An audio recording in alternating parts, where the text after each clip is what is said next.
അപ്പോൾ ഇപ്പോൾ നമ്മുടെ കേരളത്തിൽ ഭയങ്കര മഴയും കാര്യങ്ങളൊക്കെ നടന്നുകൊണ്ടിരിക്കുകയാണ്. അപ്പോൾ ഈ മഴക്കാലത്ത് നമുക്ക് ഡോഗ്സിന് എന്തൊക്കെ കാര്യങ്ങൾ ശ്രദ്ധിക്കണമെന്ന് ഞാനൊന്ന് പറയാം. അപ്പോൾ അതിലൊന്നാമത്തെ കാര്യം എന്ന് പറഞ്ഞു കഴിഞ്ഞാൽ, ഡോഗ്സിനെ നമ്മൾ പുറത്ത് വോക്കിനൊക്കെ കൊണ്ടുപോവുകയാണെങ്കിൽ തിരിച്ച് വന്നു കഴിയുമ്പോഴത്തേക്ക് അതിൻ്റെ പോസ് നല്ല ക്ലീനാക്കി വെക്കാൻ വേണ്ടിയിട്ട് ശ്രദ്ധിക്കുക.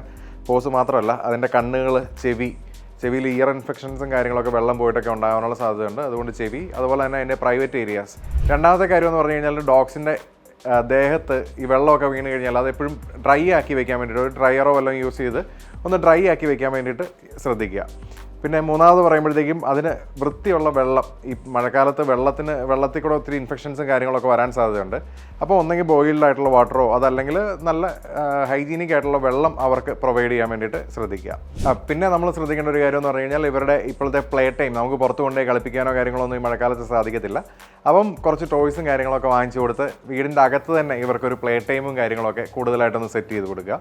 പിന്നെ ഇമ്പോർട്ടൻ്റ് ആയിട്ടുള്ളൊരു സംഭവമാണ് മഴക്കാലത്തെന്നല്ല എപ്പോഴും ചെയ്യേണ്ടതാണ്, എന്തെങ്കിലും മഴക്കാലത്ത് പ്രത്യേകം ശ്രദ്ധിക്കേണ്ട ഒരു കാര്യമാണ് അവരുടെ ഡീവോമിങ് ഈ മഴക്കാലത്ത് പ്രോപ്പറായിട്ട് നടത്തി വെക്കാൻ വേണ്ടിയിട്ട് ശ്രദ്ധിക്കുക. അടുത്തതായിട്ട് നമുക്ക് ഇവരുടെ ഡയറ്റിൽ നമുക്ക് ഈ സമയത്ത് ചിക്കൻ കുറച്ചുകൂടെ കൂടുതലായിട്ടൊക്കെ നമുക്ക് ആഡ് ചെയ്യാം. ചിക്കൻ ബേസ്ഡ് ആയിട്ടുള്ള ഡ്രൈ ഫുഡ്സും കാര്യങ്ങളൊക്കെ അവൈലബിൾ ആണ്. അത് നമുക്ക് ഇനി ധൈര്യമായിട്ട് കൊടുക്കാം, കാരണം നല്ല തണുപ്പും കാര്യങ്ങളൊക്കെ ഉണ്ട്.